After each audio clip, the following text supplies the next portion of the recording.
Hello, my fellow comic book collectors. Today's Wednesday, and I do my Q&A. So this is where, for those who are new to the channel, this is where I basically answer my viewers' questions that they put in the comments below, and I try to do my best to really give very thorough answers and answers to really difficult questions. And there's one question this week that was particularly difficult. And I actually did a huge amount of research just to answer this very simple question, but very difficult question. So I'm actually going to start with that question. And just so you know, if you ask me a question in this video, in the comments below, I will answer it next week, but also I'll give you a shout out. If you're trying to promote your own channel, I'll give you a shout out on this channel and might help you get some new subscribers. So ask your questions and don't make them always so tough. This one's a really tough one that I'm going to answer first. So it's from Mike Switel. And he asks, I have a tough question. At least it was tough for me. What is the first appearance of Aya from Green Lantern? She is an artificial intelligence computer who turned out to be actually part human and then makes herself a robot body. I keep getting different answers. A related question, has she ever made an appearance in her body form? I'm specking on her because I think she has a big future in DC universe. Okay, so this is actually, usually you just look up, oh, what's the first appearance of such and such a character? But Aya is kind of a challenging character in a way because she's the voice of the Interceptor for Green Lantern. So Interceptor is their spaceship they fly around on. And so basically when that ship makes its first appearance, which is in Green Lantern Volume 4, number 64. That's where the ship makes its first appearance. Kind of that means that Aya has made her first appearance because she's the AI for that ship. And she doesn't really speak and doesn't really say that she's Aya until issue 65. So those are both from 2011. Now, that was kind of to relate to the animated series that was on at the time. So they were trying to bring her into Green Lantern, the comics. So we got her as a voice, just as a voice. It's just like, I'm Aya, the computer thing. So, and I actually ended up having to read all the comics just to find her first appearance. It was really awkward. And though many sites cite 64, Green Lantern Volume 4, number 64, as being her first appearance, it really isn't, in my opinion. I read the comic and not really there. She's more in issue 65. So that would be her first full appearance as a voice. But you probably wonder, when does she actually make her first appearance as in a body form? And she's actually kind of a cool looking character. So that is a really interesting question. So now what happened was Smallville basically did this continuity thing. They had a series called Smallville Continuity, and it was from 2011. And it ran from issues 1 through 4, and those were printed. And then issues 5 through 12 were all digital format. Well, in issue 5, the digital format, she makes an appearance. So I was like, this book doesn't exist. I was trying to find it because I read the digital format and then I couldn't find the physical thing. So I found out later that it was only in digital. So that was her first appearance, but it's digital. So I was trying to find out, did she make an appearance in an actual comic, printed? And yes, she did. So to find that, you have to go to Green Lantern, the animated series. Now, that came out in 2012. And she actually makes a kind of cameo appearance. So in the Green Lantern animated series comic, there's like a little panel, like a ad for the animated series, and then you see her in her suit and kind of looking human, green but human.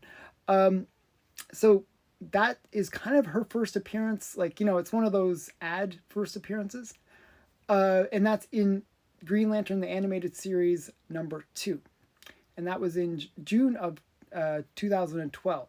Now, in July of 2012, she appears on the cover of the comic, and she is in the comic itself. Like, she's a character throughout the comic.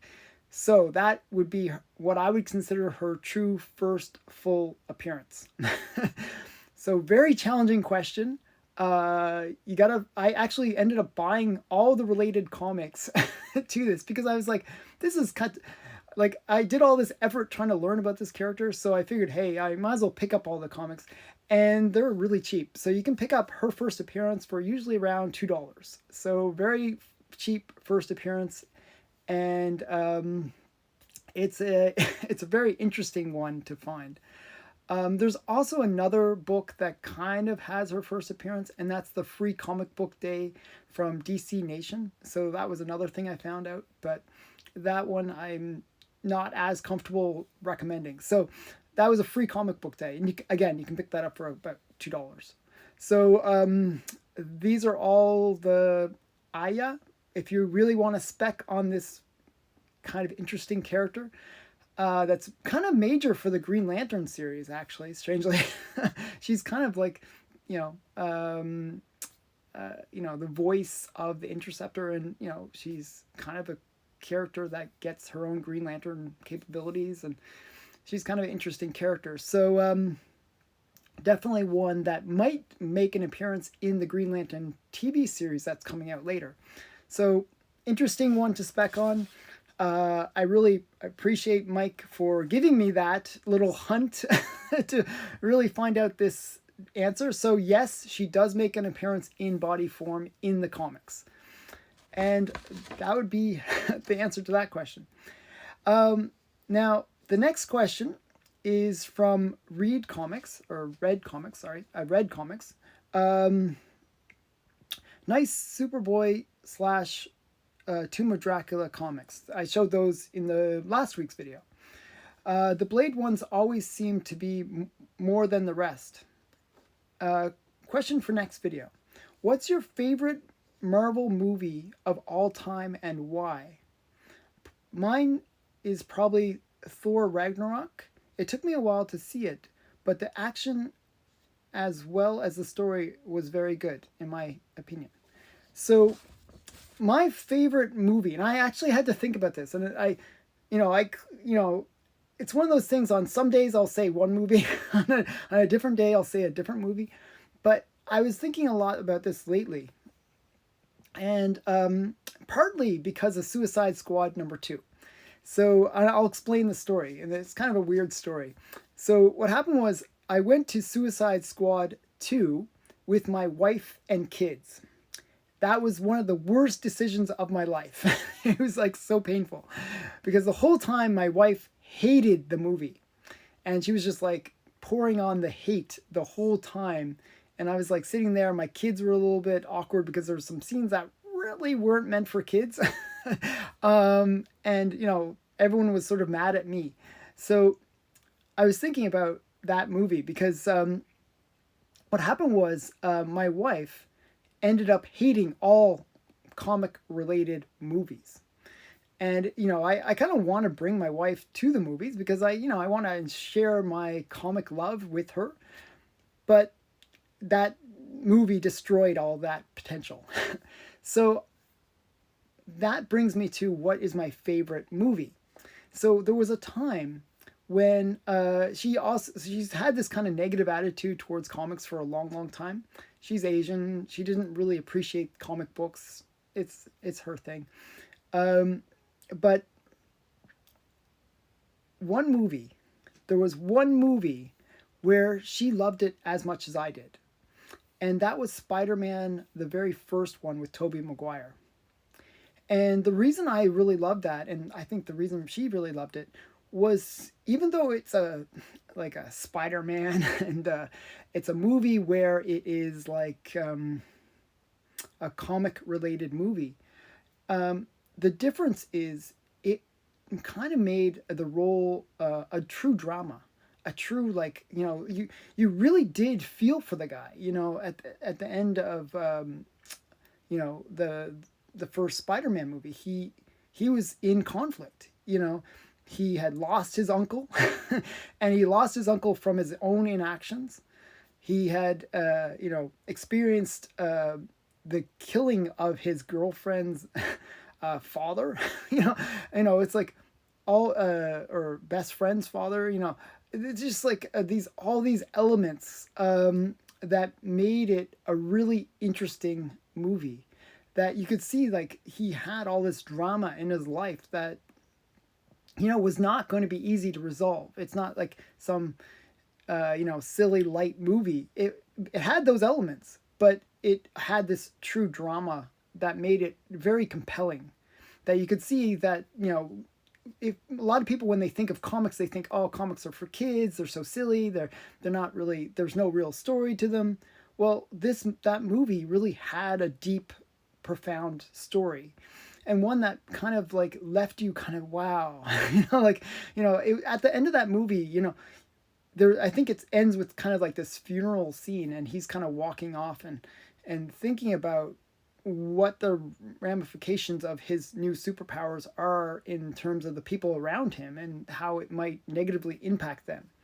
So that movie had really a profound influence on me and on my wife, and I kind of see that as the greatest Marvel movie for those reasons. And it really, to me, brought it was the thing that really launched the whole Marvel movie career. Like, it was the one that kind of made the Marvel movies legit. So I actually see that as a really important movie. So that would be my choice for that number one spot. Ask me on a different day, I might say a different movie, but right now that would be the one I'm thinking about. Okay, next question. I'm a true fan of Fantastic Four, and I really enjoy it when you show the copies you have. Can you show and tell more about what you have Fantastic Four? Thank you for the videos. Okay, so this is from Joanne Aves. Alves? A-L-V-E-S? Ales? Sorry, I'm mispronouncing names. That's one problem with me doing the shoutouts. I always mess up people's names. It's part of my channel, so you'll see that I do that a lot. I mess up people's names. I'm sorry. But I will show you. This is a special treat for you because I messed up your name anyways. I'm going to show my Fantastic Four slab collection. And these are my greatest Fantastic Four books. And I'm going to pause the video and kind of do a little video thing here. So this is my first Fantastic Four. Fantastic Four number 1. And, you might as well start at the beginning. So it's a 5.0. It's a purple label. But, I got a really good deal on it. So I'm quite happy to have it in my collection. I'm not sure if it shows that well. And then we got Fantastic Four number 2. This is a signed copy. Signed by Stan Lee. So kind of a cool, I'm not even sure. It's signed on the inside, which is kind of interesting. So it's not even signed on the cover, but it is a signed copy by Stan Lee, which is kind of cool. And it's the first appearance, so number 1 is the first appearance of the team. And then number 2 is the first appearance of the Skrulls. I really wanted to get that because I know that the Skrulls are going to be a major part in the MCU going forward, especially in Secret Invasion, maybe. And then we got Fantastic Four number 3, which is the first suit appearance. So you can see them all wearing their suits. And then we got Fantastic Four number 4, which is the first appearance of Doctor Doom. So that's kind of a cool one. I'm not sure with the with the Mylars on these, it's a little hard to see. Okay, so those are the ones that I have on the wall. I'm going to pause it again, and I'm going to show you a bunch of slabs that I have that aren't on the wall. Okay, so I showed one, two, three, four. Sorry, five on the wall, and I missed number 4. So here's number 4, and this is the first appearance of the Submariner. Mine's in a lower grade, still expensive grade. This is a really expensive book. It's really heated up with the whole Submariner rumors for Black Panther 2.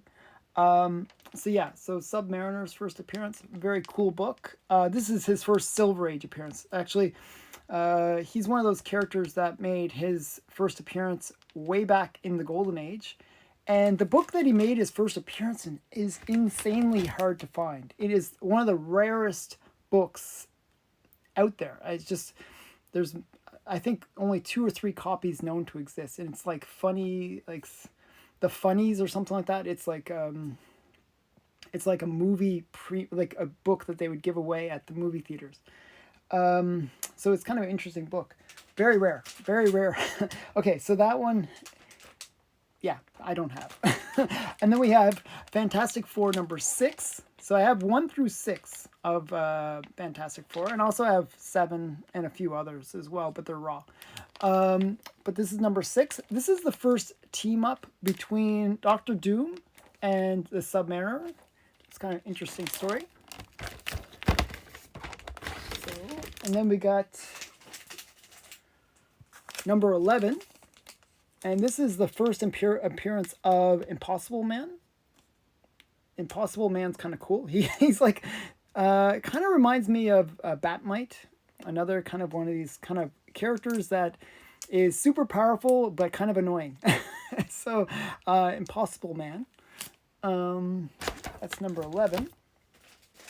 And this one I really like. This is Fantastic Four 13. This is the first appearance of the Watcher.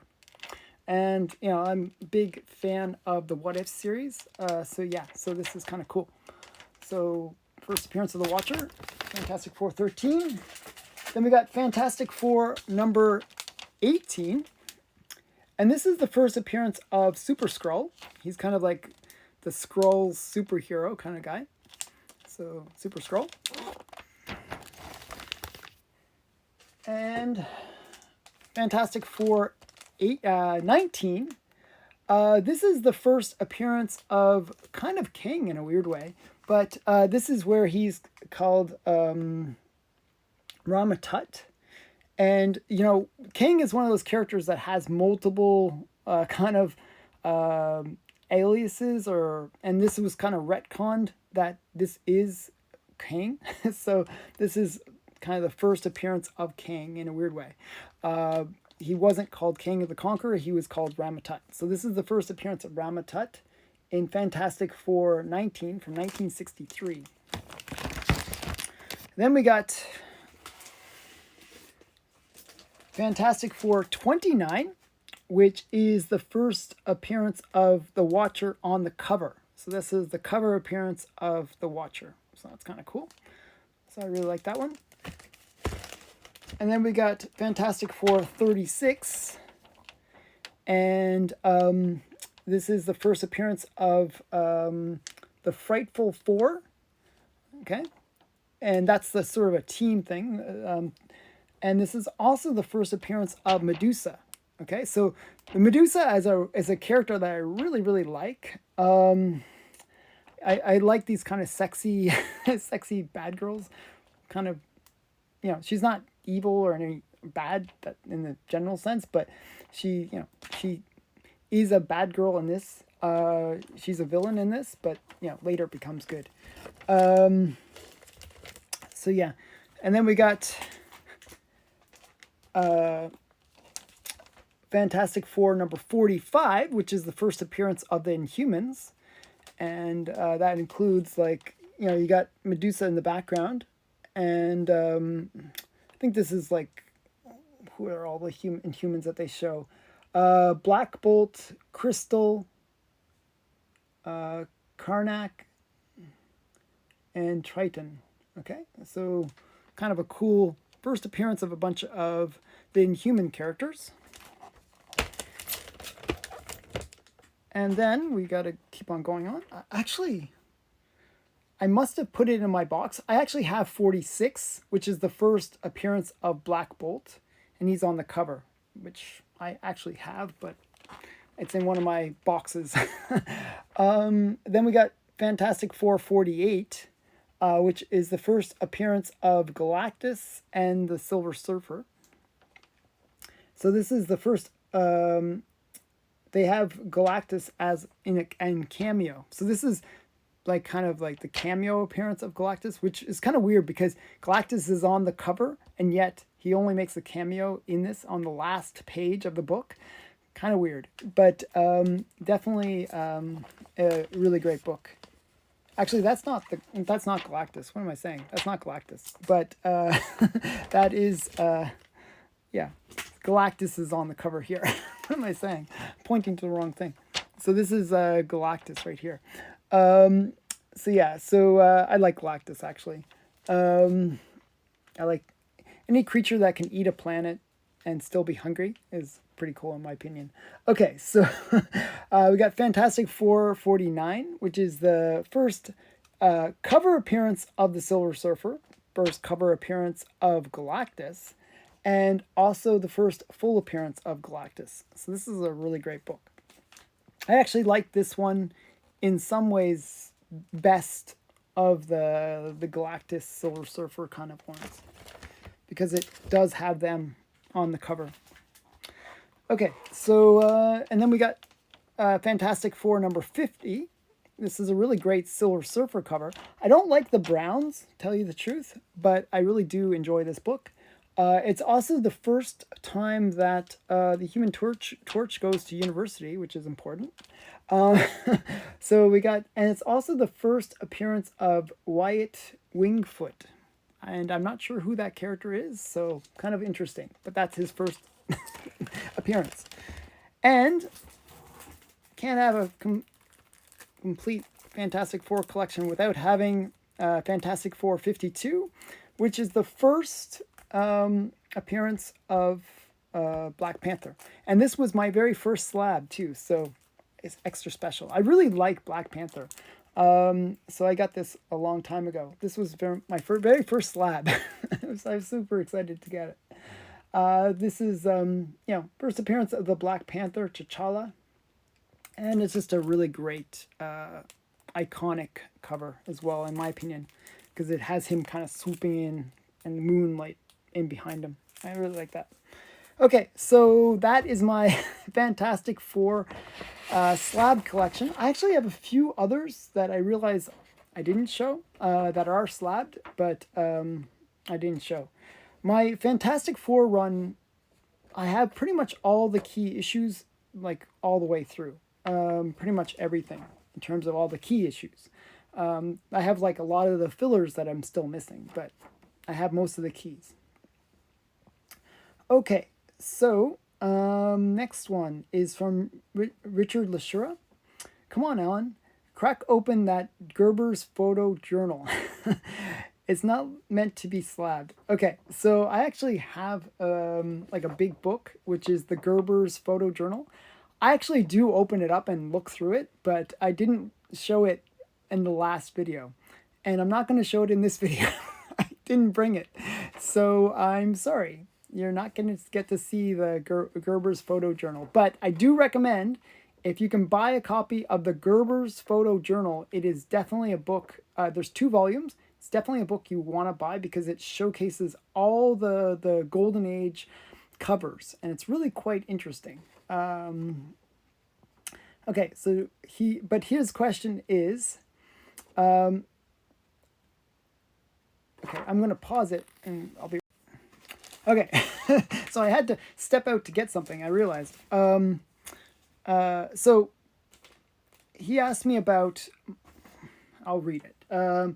If you had the opportunity to buy a coverless Sensation Comics #1 that had a centerfold, would you buy it and marry it with your CGC 1.5?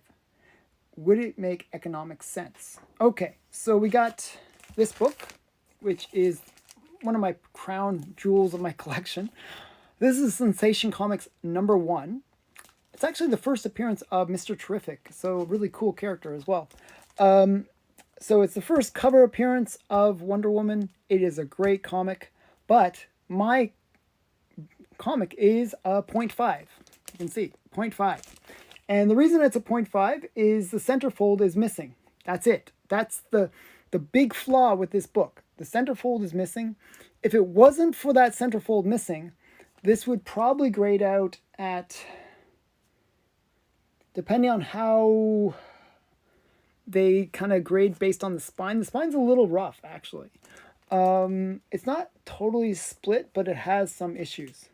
So I would say it's like a 2.5, 3 range, maybe a 3, yeah, stretching it to say 3.5. But there's no real issues other than the spine. The spine's got a bit of ripping going on along the spine. So that's like a 3.5 kind of grade point. Usually CGC is pretty rough on grading when it comes to the spine. If you're, you could have like chunks out of it, and you'll actually grade it higher if the spine's really solid. I don't know why. It's kind of weird. Okay, so this book, now, his question is, what if I could get the centerfold for it, basically? So what a lot of people will do is they'll get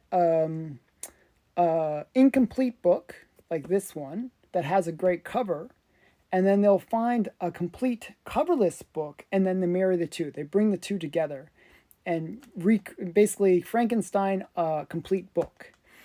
And that could be a good thing, like in terms of price. You could get a pretty valuable book if you can do it successfully and you don't get caught. Yet generally you get caught. CGC will kind of pick those things up. So here's the thing. You got to say, okay, let's say I get a 3.0. And after doing all that, I get a 3.0, but CGC detects that it's been married. Well, what happens is then you get a green label. So you get that hideous green label. That's not so good. So what happens is you get the green label, and that kills the price. I would say, like, you can safely say that it's worth 40% of the grade, whatever grade it gets. So if it gets a 3.0, and it's worth 40% of a 3.0. Now, the question becomes, how much difference is a 3.0 to a 0.5? Okay, so I just wanted to make sure I got the numbers right. So a 0.5 is worth around 13 to 14,000. Okay, so my copy is worth around $14,000. Okay, now I bring it up to a 3. A 3 is worth around $30,000. So significantly more.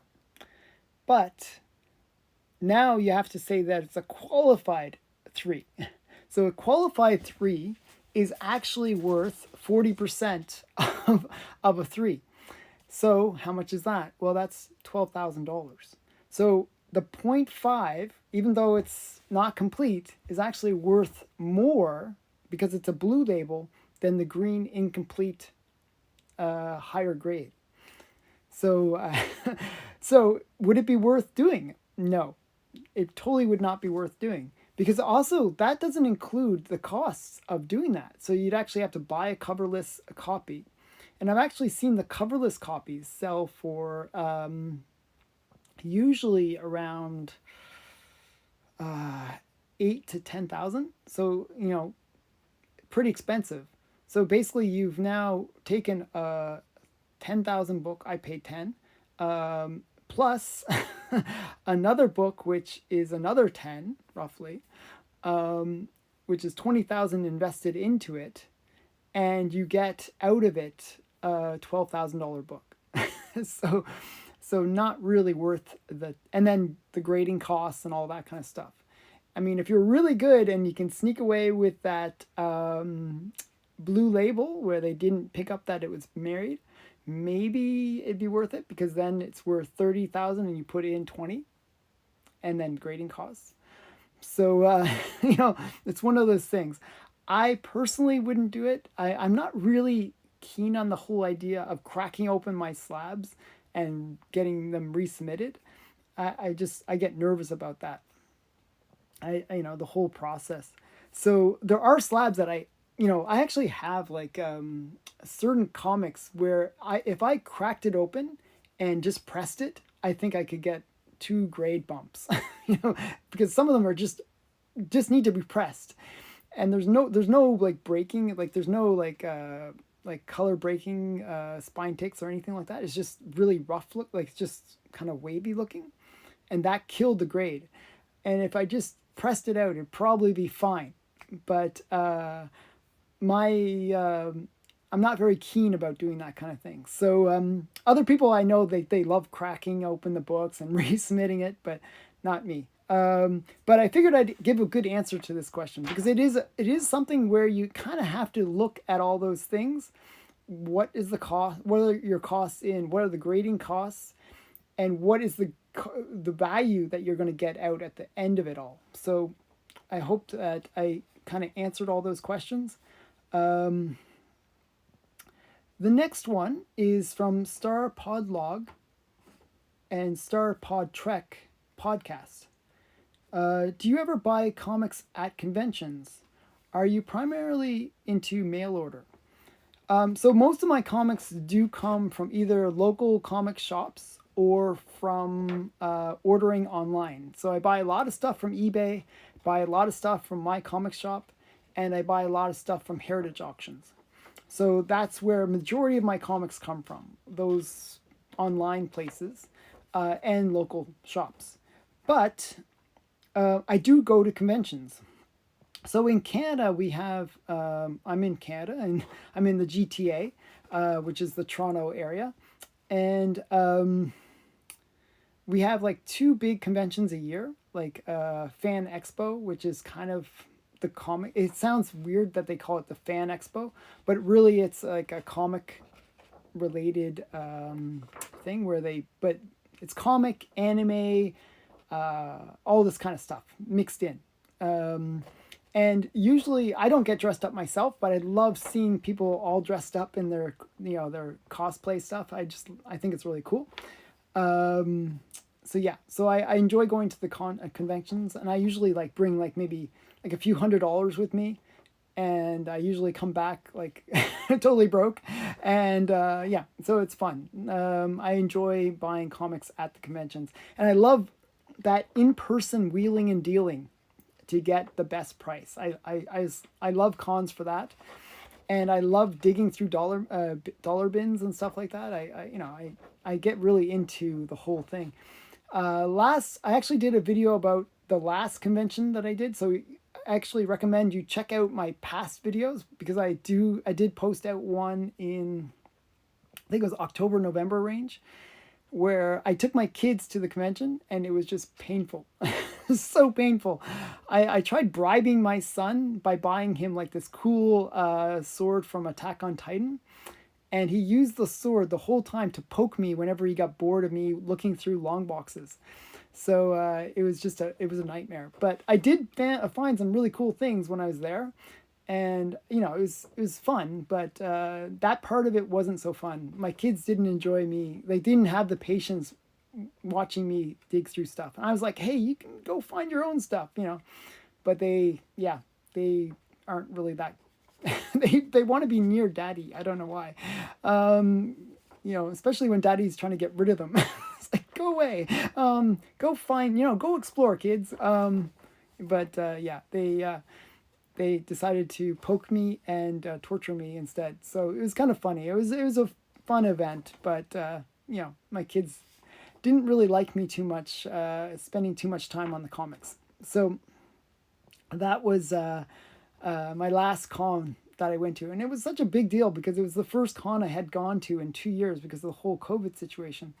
So I was super excited, but yeah, it didn't go that well. Okay, so that was my convention experiences. Okay, so the next one is from Kiwi, who's a good friend of mine. He's helped me so many times. Kiwi's been like a really big supporter of this channel in a weird way, because he helps me find a lot of the rare comics that I'm looking for. He'll find them on like strange sites, or he'll find them on eBay. He'll help me find a lot of the things that I'm looking for. So big thank you, shout out to QE as well. Um, so I always like it when you show off your Zombie Tramp #1, and I always show it, so I'm not going to show it again. But it's one of my favorite comics because it's such a hard comic to get. Here's my question. What are your plans or strategies to gain more subs or to cooperate with other channels? What are your goals this year on YouTube? Okay, very good question. And actually, somebody else asked me a similar question, so I'm going to also answer this question as well. So Ronald Burgess asked, have you ever done any shows or planning on with automatic comics investments, comic investments, Reggie Collects, Alex the Comic Hoarder, and Golden Age Guru Jeff from Comic Tom? Okay, so that other question kind of answers the first question that QE asked. So I'm planning, and I kind of bribed them in order to do this in a weird way. I'll explain. I'm planning on doing a video with both Comic Investments. Definitely recommend you check out his channel. And with Automatic Comics. So I bought comics from both of them. So Automatic Comics, I bought my junior, my junior 15. Where is it? This one. So from Automatic Comics, I bought this comic. So it's a really great comic. I love this comic. So thank you to Automatic Comics. I bought this from him. Okay. And so really great comic that I bought from Automatic Comics. And it was expensive. So I'm kind of making him feel guilty that, we should really do a show together. And he said that he's going to do a show. We got to plan out when. So that's going to be in the future. Automatic Comics guaranteed. We're going to be doing a show in the future soon, I hope. Soon, meaning next week. No, soon, I hope very soon, with Automatic Comics. Now with Comic Investments, that's another channel I really, really like. I bought a whole bunch of stuff from him. Like I believe the Weird Fantasy right back there. I'm not sure if you can see it. I bought from him. I just recently bought a couple of books from him. Eerie, I think it's 25 or 26, which is kind of a cool cover. And then I bought Little Dot #1 from him, which is an expensive book. A very rare first appearance of Richie Rich. So so I bought those two books from him. And so I'm kind of making him feel guilty about maybe doing a show. So I bought all these great books from them, and that's how I basically bribe them to do a show with me. Do what works, right? So actually I really wanted those comics, and they just happened to have them, so it was kind of cool. So so I did bribe them basically, and hope that they are planning to do a show with me in the future. So that's one of my strategies, is to do shows with other content creators and channels that I think have a lot of synergy with my channel. Both comic Investments and Automatic Comics, and Alex the Comic Hoarder. He was actually one of my first subs. He was like a big sub. I was like, wow, this big channel is following my little channel. I actually hope that I can do some collaborations with them. And I'm planning to go on to a whole bunch of shows in this year, like going on other channels and like, doing like these kind of contests and sort of games. I'm planning on doing a lot more collaboration videos whenever possible. And my goal is to collaborate with some bigger channels in order to kind of build up this little channel. So I really hope that happens. I'm also collaborating with some smaller channels. I'll be collaborating with Jerry the Jitterbug. And I always collaborate with Mark Albright. He's like a good friend. I really like Mark. So I really enjoy, like, even though those videos don't necessarily get the most views, it's not, for me, this channel is sometimes more about me having fun than than it is about really entertaining other people. Like I actually really love doing the the price variance show. I air it every Monday. It's just a great show where Mark and I just talk about different comics, and it's just fun. It doesn't get many views. It gets usually 100, maybe 200 views, but I think it's a really great show. I just wish more people would appreciate it, but it's one of those things. It's acquired taste, I guess. But yeah, so my big plan is do a lot more collaborations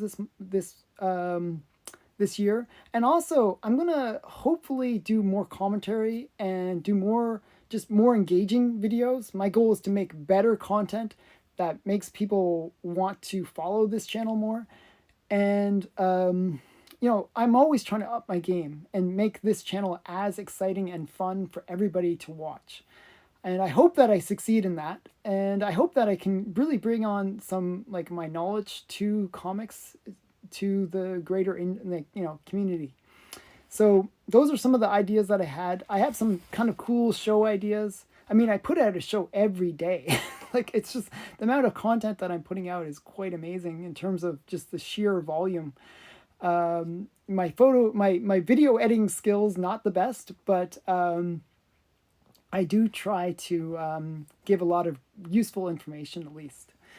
Okay, so those are some of my goals, some of my strategies, and I definitely recommend if people who are watching this video right now can either subscribe or like get a few friends to subscribe, maybe this channel can grow. And once this channel gets big, I have lots of cool plans. Like one of the big plans that I want to do is once the channel gets big enough, I'm going to start giving away, some bigger comics. I have some Golden Age that I want to give away. I have some really cool things that I want to give away once the channel gets bigger. So stay tuned for that as well. Okay, so next question is from Rocket Fighter 8. Is there a question that you haven't been asked yet that you would like to be asked? I thought this was an interesting question. So what question would I expect you, the audience, to ask me? So actually, there's two types of questions that I really hope to get more of. One was the one that Mike asked, the kind of one that it really gets me doing some research. I really love that. So one of the problems with me, and this is why I buy so many comics, is my background is in SEO. I'm a search engine optimizer, and that's my forte. So what that involves, though, is really understanding the search engines and searching through stuff. I am always searching and trying to find cool information. So I'm very good at researching. So what ends up happening is I research and I find, oh, this is the first appearance of such and such a character. Oh, but this character also was, cover appearance over here. And, so I end up like going around and buying all these random books because I get really excited about a particular character and I want to have all the connecting dots in that. So I really enjoy that kind of investigation where you kind of learn a little bit about the characters and their history and their key points, their key battles, maybe their first appearances, maybe their first crossover, maybe the first, whatever it is. Like I always like trying to like investigate things. So that's how I kind of I love the history of comics. And so that's another thing I really start researching. Like I love finding about these Golden Age characters and stuff. So I love research. So those kind of questions really appeal to me. The other style of question that really appeals to me is another one that was asked, and it was asked by Juan